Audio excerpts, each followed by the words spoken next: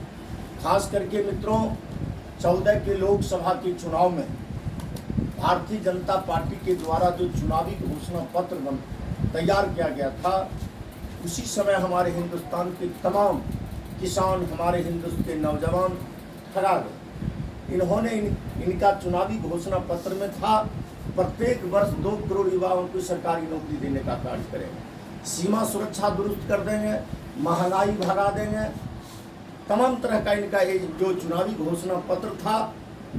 अब रोजगार देने के बदले इन्होंने क्या किया, आपके देश में आपकी पूर्ववर्ती सरकार के द्वारा जो फैक्ट्रियाँ प्लांटेशन बनाया गया था, तमाम चीज़ों को इन्होंने बेचने का काम किया, जिसमें ले लीजिए रेलवे स्टेशन ले लीजिए, रेलगाड़ियाँ ले लीजिए, रेल की पटरी ले लीजिए, हवाई जहाज ले लीजिए, बंदरगाह, तमाम तरह के सरकारी संस्थानों को बेच दिया और मात्र 2 गुजराती बेच रहा है, 2 गुजराती खरीद रहा है।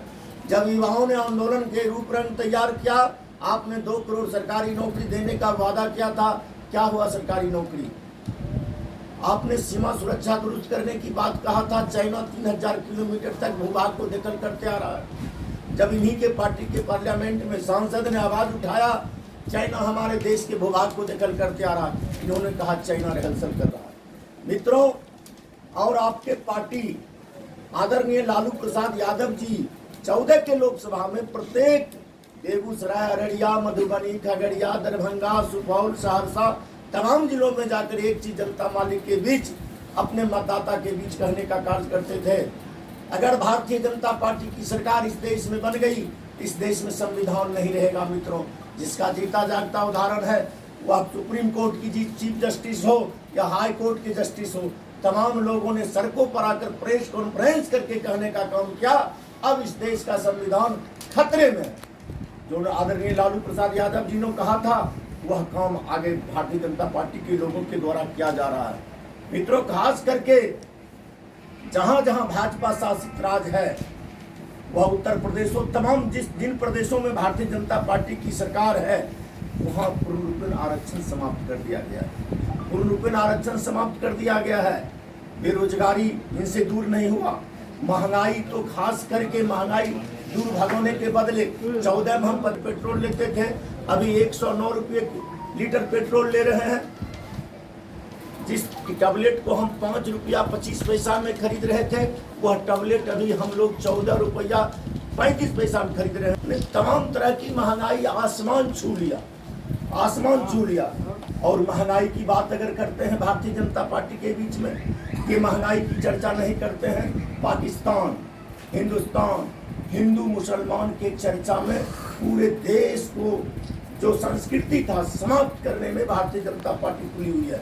खास करके मित्रों, इस तानाशाही के विरुद्ध ये अंग्रेजी हुकूमत जो आपके देश में फिलहाल पुनः हावी हो रहा है, इसके विरोध में हम आप तमाम लोगों को आंदोलित होने का जरूरत है। मित्रों, खास करके आपको जो ज्वलंत समस्या है, महंगाई है, बेरोजगारी है, भ्रष्टाचारी है, इसके विरोध में राष्ट्रीय जनता दल के नेताओं के द्वारा और जो हमारा लोकतांत्रिक अधिकार है, इसके द्वारा आंदोलन करने का रूपरेखा तय किया गया है।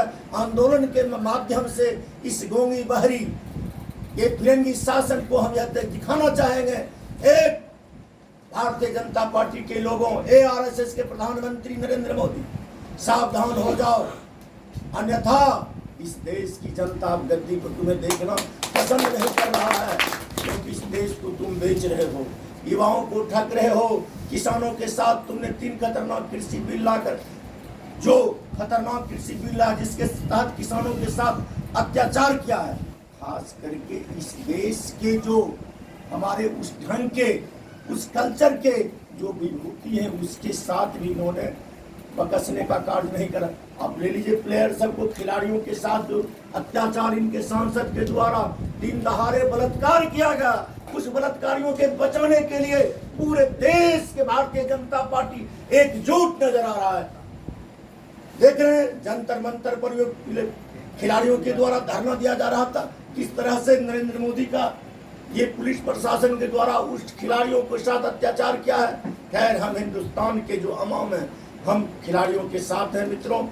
खास करके भारतीय जनता पार्टी के द्वारा जब ये 14 के लोकसभा में जान गया कि हमारे साथ जनता नहीं है, इनका निजी एजेंसी रिपोर्ट दिया, पुनः इस देश में सत्ता में भारतीय जनता पार्टी आने वाली नहीं है। इसके लिए मित्रों इन्होंने क्या किया, पुलवामा में 42 को सीआरपी जवानों की हत्या करवा देने का काम किया मित्रों। अगर इनके द्वारा हत्या नहीं करवाया गया, इनके द्वारा हत्या नहीं करवाया गया, तो कहाँ है मेरे देश का इंटेलिजेंस ब्यूरो? अभी तक यह पता नहीं चला किस कार से आरडीएक्स भर कर गया था। ये इनका सोची समझी रणनीति के तहत देश में भावना भड़काने के लेकर इन्होंने 42 सीआरपी जवानों को हत्या करवा देने का काम किया मित्रों, हत्या करवा देने का। और कुछ दिनों के बाद इन्होंने कहा मैंने अपराधियों से बदला ले लिया। 12 बजे रात में हमने 351 आतंकवादियों को मार गिराया। अरे भाई, 351 आतंकवादियों को तुमने मार गिराया, उसमें एक को घायल नहीं था। अगर घायल है तो हिंदुस्तान के अस्पताल में इलाजरत है या पाकिस्तान के अस्पताल में इलाजरत है। झूठी अफवाह फैलाकर पूरे देश के लोगों के साथ, भावना के साथ खिलवाड़ करके, छल के साथ पुनः इस देश की सत्ता पर काबिज हो गया भारतीय जनता पार्टी के लोग। अंजाम क्या होने वाला है, जिसके लिए हमारे पुरखों ने हजारों की संख्या में अपने प्राणों की आहुति देकर देश को आजाद करवाए थे, आज देश पुनः गुलामी की ओर इतिहास रचने जा रहा है। इस गुलामी से बचने के लिए जो राष्ट्रीय जनता दल के नेता हमारे हैं, आदरणीय लालू प्रसाद यादव जी, खास करके मैं आप लोगों के बीच एक चीज अदा करना चाहता हूं मित्रों। अगर आदरणीय लालू प्रसाद यादव जी शोषित, पीड़ित, दलित, वंचितों वर्ग के लिए जो कार्य किए आजाद भारत में दूसरा कोई नेता नहीं किया मित्रों। खास करके अल्पसंख्यकों समुदाय के लिए जो उन्होंने किया, उर्दू को 8वीं सूची में दर्ज करवाने वाले पूरे देश में किसी नेता ने काम किया तो आदरणीय लालू प्रसाद यादव जी ने 8वीं सूची में उर्दू को। पटना में चले जाइए, मजहरुल हक उर्दू फारसी विश्वविद्यालय की स्थापना किसी ने किया, आदरणीय लालू प्रसाद यादव जी ने किया। खास करके ऐसा नहीं है, शोषित, पीड़ित, दलित, वंचित के साथ साथ खास करके जिनके परिवारों के द्वारा आजाद भारत, आजादी की लड़ाई में 63,000 कुर्बानियां देने का काम किया, उस समुदाय को खास ध्यान में रखते हुए आदरणीय लालू प्रसाद यादव जी ने काम करने का काम किया है मित्रों, जिसका जीता जागता उदाहरण है। रही बात ये जो 5 तारीख का हम लोगों का आंदोलन का रूपरेखा जो तय किया गया है मित्रों, ये महंगाई के विरोध, बेरोजगारी के विरोध, ये जातीय जनगणना जो कराने के चाह रही थी बिहार सरकार, जो लंबे लड़ाई जातीय जनगणना को लेकर हमारे राष्ट्रीय अध्यक्ष आदरणीय लालू प्रसाद यादव जी जो लड़ने का काम किए थे, जिसका फलस्वरूप बिहार सरकार ने मान लिया, जातीय जनगणना कराना आरंभ किया। परिणाम क्या हुआ, ये बिकी हुई कोर्ट, बिकी हुई जस्टिस के द्वारा इसे रोकवाने का काम किया। इसके विरोध में हम लोग को आंदोलन करना है, देश में बढ़ती हुई महंगाई के विरोध में आंदोलन करना है। जो ये गोमी बाहरी सरकार बेरोजगारों के साथ जो छल किया था, नौकरी के लिए आंदोलन करना है मित्रों, ये महंगाई के विरोध आंदोलन करना है।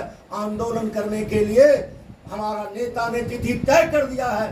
खास करके हमारे युवा राष्ट्रीय जनता दल के जो जिला अध्यक्ष साथी फैजुर रहमान साहब, ये आपके बीच आमंत्रित करने के लिए आए हैं। हमारे रुपेश जी जो युवा राष्ट्रीय जनता दल के प्रदेश के महासचिव हैं, इन्होंने आपको आमंत्रित करने के लिए आए हैं। ये हमारे विकास पासवान जी जो जिला के प्रधान महासचिव हैं युवा राजद के, आमंत्रित करने के लिए आए हैं। और हम भी आप तमाम साथियों से निवेदन करने के लिए आए हैं, 5 तारीख को इतना भीड़ बेगूसराय में उतार दीजिए, वो बिहार में ही पूरे देश में यह संदेश जाए कि बेगूसराय के लोग महंगाई के विरोध, बेरोजगारी के विरोध आंदोलित है, सड़कों पर केवल आंदोलनकारी नजर आवे। इन्हीं शब्दों के साथ मैं अपनी वाणी समाप्त करता हूँ। जय हिंद, जय भारत, जय राष्ट्रीय जनता दल, जय लालू, जय राबड़ी, जय श्री नारायण, जय डॉक्टर तनवीर हसन। अब हमारे बीच सम्मान की कड़ी है। सम्मान की कड़ी में हमारे जिला कप्तान, जिला